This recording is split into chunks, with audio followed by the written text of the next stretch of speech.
Welcome to the Sharkpreneur podcast with Kevin Harrington and Seth Greene. Kevin Harrington is the inventor of the infomercial, one of the original sharks from the hit TV show Shark Tank, and has generated over $5 billion in TV and digital direct response sales. Seth Greene is the world's first trusted authority on cutting-edge direct response marketing, a best-selling author, and the only 3-time Marketer of the Year nominee. On the podcast, Kevin and Seth interview Sharkpreneurs who share straight talk on what it takes to explode your business. 49 faces looked to him in triumph. Over the last 12 months, they had each taken turns and promoted his business for a week at a time, driving over $987,342 in revenue. What if you had a network of 50 centers of influence who promoted your business every week for a year? Grab your copy of the #1 Amazon best-selling book, The Ultimate Guide to Growing Your Business with a Podcast, at 33% off the Amazon price by going to ultimatepodcastbook.com. Again, that website for 33% off the Amazon price is ultimatepodcastbook.com. Welcome to the podcast. Today, this is your host, Seth Greene, and today I have the good fortune to be with Corey Dissin, who you are going to hear all about. Let's see, so many professionals trust the services of the Alpha Dog, executive, entrepreneurial evangelist, and author of Going the Distance. We are going to talk about all of that, including his book, Growing the Distance, 10 Rounds to a Championship Life and Career. Corey, thanks so much for joining us. Seth, it's a pleasure. I'm fired up to be here, man. Awesome. Well, we're excited to have you. Let's go back in time because you've had an interesting journey and not the normal one to your career path. So let's go back in time. How did you start? Well, I mean, I'd like to think it's, maybe Forrest Gump meets Stone Cold Steve Austin kind of thing. But, I've been in the business that I've been in. My chops were in the broadcast production industry, and I started way back when I was 19 years old. I'm much older than that now, with over 3 decades of experience under my belt. And, just met the right person at the right time, a guy by the name of Paul Turner, who you might not know his name, but you've heard his voice for the better part of a decade. He was the voice of the Howard Stern Show. And I got to be his right-hand man. He taught me the audio production business. I wound up running his production company and becoming the vice president and general manager, and stayed with that company even in the midst of an ownership change all the way to July 2020 when I got involved in this venture that I'm in now with the coaching. And the coaching got, thank goodness, so successful that I was able to walk away from that cold. Well, congratulations on that. We know the longer version of that story is in the book, which we'll get to in just a minute. But can you talk a little bit about your previous career in terms of the boxing space? Well, I mean, look, first thing you need to know is I'm a fan. I'm a boxing nerd. I've had, my share of training. I had the good fortune to train with a former heavyweight champion of the world, Tim Witherspoon. I never fought professionally in the ring, but I did a lot of training with that. I also trained other mixed martial artists. I was one of the first 10 people in the world to hold a certain certification called a mixed martial arts conditioning coach. And I trained mixed martial artists to get in shape, to get in the ring and take punches, hopefully evade them and win. But and being a fan and being in the production business, I had the good fortune to work with a lot of boxing promoters, Don King, the Duvas, and I got a chance to do TV and radio commercials for, a lot of big name fighters, from Oscar De La Hoya to Evander Holyfield to Mike Tyson, Roy Jones Jr., everywhere in between. So I've always had a fascination with boxing. Boxing played a big part in my life, just how I conduct myself, just physically, because it's a metaphor. Life's a fight, man, and you got to be willing to get in the ring. You got to be able to take punches and get off your rear end when you get knocked down. That makes a lot of sense. Now, you've led branding and media strategies for, as you mentioned, over 30 years. Can you share kind of the turning point in your journey that shaped your high performance methodology? Well, I mean, I've always been a pretty sort of relentless guy and tenacious. Go figure. What you see is what you get. But turning it into a career and turning it into a way to, to pay all of my bills really had to do with two key two key things kind of intersecting in my life. Number one was after being in the broadcast production industry for so long, at that point it was 25 years. I knew that other than buying that company that I was sort of the Michael Jordan at, I didn't want to be Jerry Reinsdorf. I was just fine being Michael Jordan. I was unfulfilled. I was making great money. I had every perk you could think of. I could come and go as I please. I worked from home before work from home was a thing. But it wasn't fulfilling for me. I kind of took it as far as it could go. And then combination with that, my youngest son was a very accomplished high school athlete and was being looked at by both the Division One and professional scouts. And I knew that after he graduated high school, he was not going to be playing in my home state most likely. And I did not want to be chained to a zip code or a brick and mortar structure. I didn't want to miss a game. So we were intent on following him. So to prepare for that, I put something together what I like to call my Shawshank plan. If you've ever seen the movie The Shawshank Redemption, I put a Shawshank plan together where in late 2016, 17, I started to see people online. I started to see these talking heads giving motivational speeches and advice on how to carry yourself and market yourself. And I said, you know what? I can do that. And I had a conversation with a gentleman who I admired and I followed. And I called him up one day and I said, hey, man, if I could be half as good as you, I'll be very happy. And he said to me something that changed my life. He said, Corey, you are what you say you are. And from that moment, I conducted myself as if I was a successful coach already, built my business on the back of that.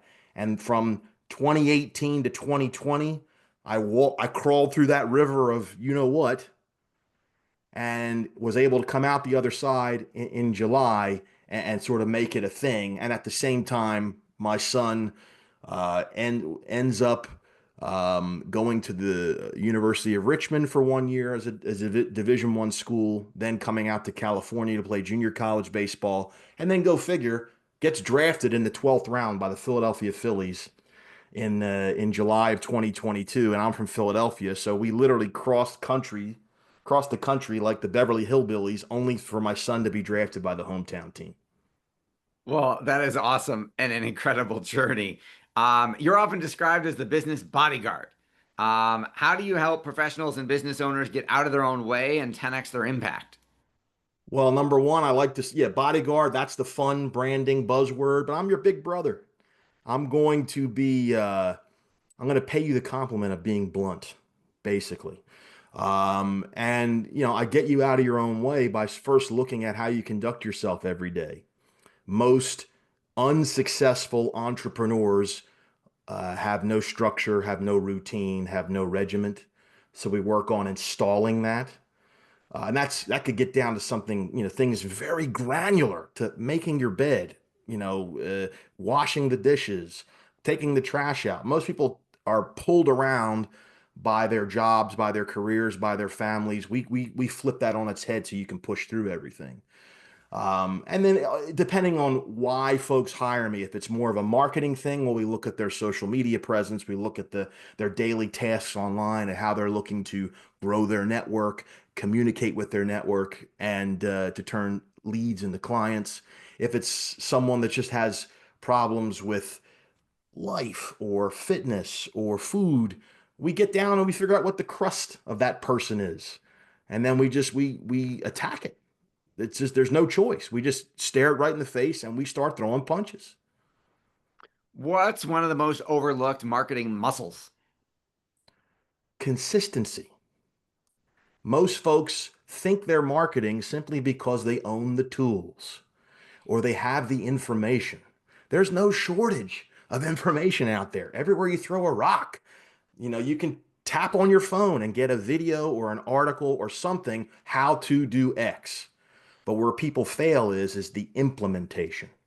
People often think about ROI all the time, right? What is my return on investment? I'll tell you, what is your rate of implementation?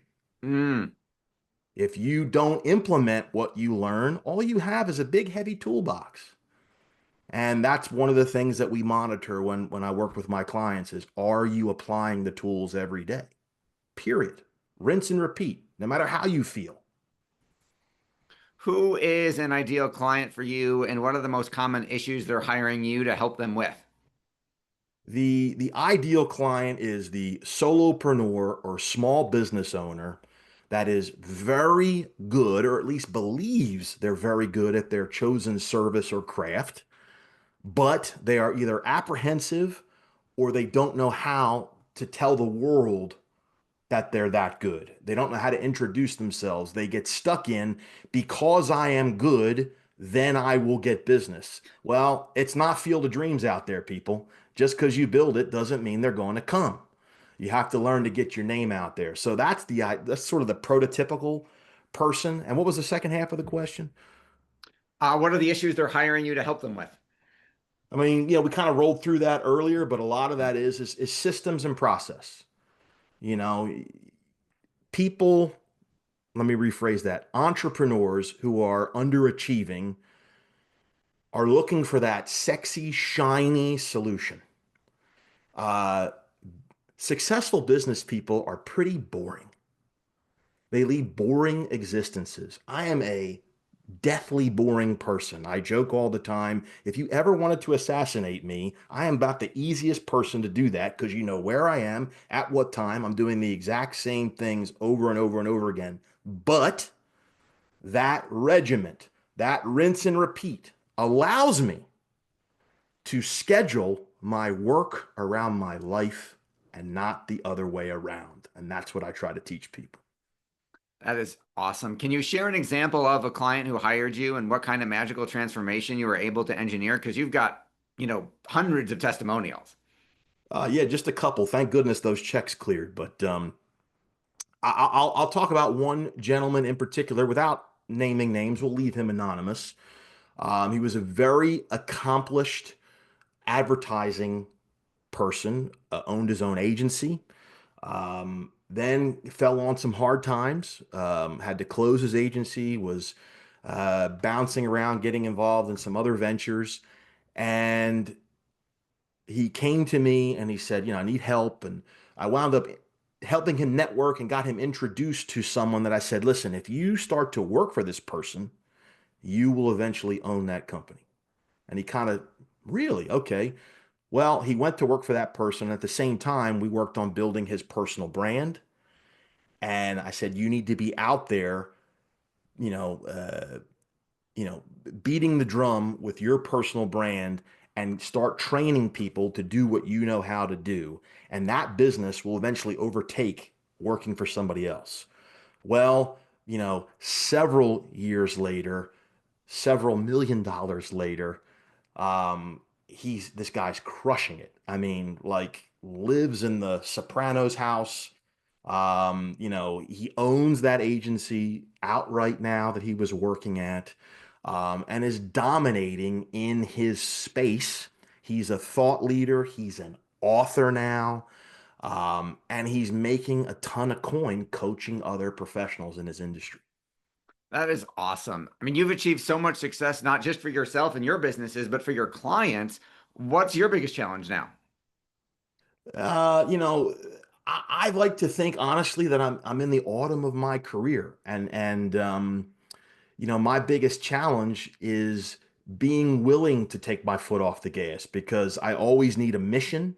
I always need something to chase, to accomplish, to keep me going. But I got news for you. I like being married.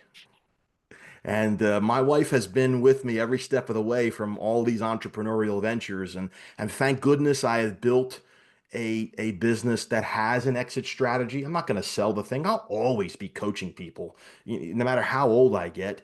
How driven will I be to fill my schedule with calls all the time? Well, that is definitely starting to taper. So that the challenge is kind of walking that tightrope of being semi-retired to fully retired. Your passion is obvious. What do you like best about what you're doing? It's very simple. It's three letters of the alphabet, QTL. That stands for quality time left. Like I said, I have the luxury of being able to schedule my work around my life. And that quality time left is coffee with my wife every morning, dinner with my wife every evening, being able to go wherever I want, whenever I want, with whoever I want, not having to check in with anybody, not having to ask permission. I call them all my own shots. So that quality time left. I know, look, I'm 52 years old.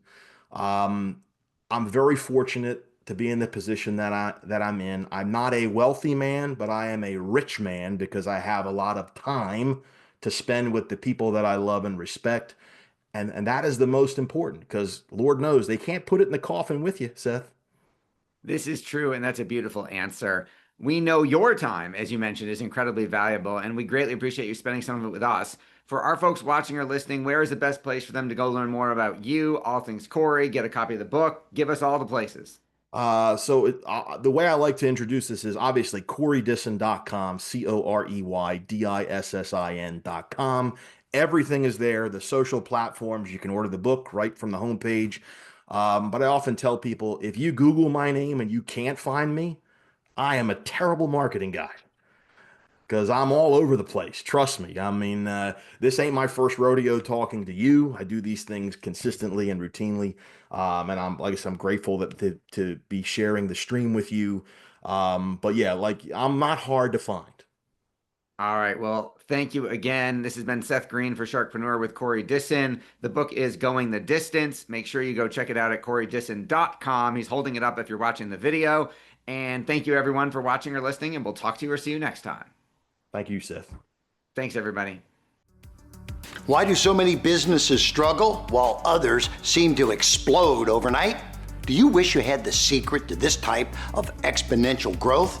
Now, I've scaled more than 20 businesses to over $100 million, and it's not just luck. In my new book with Mark Tim, Mentor to Millions, you'll learn the repeatable framework I use in all my business ventures for massive success. Order at kevinmentor.com and get over $1,000 in bonuses. Head to kevinmentor.com.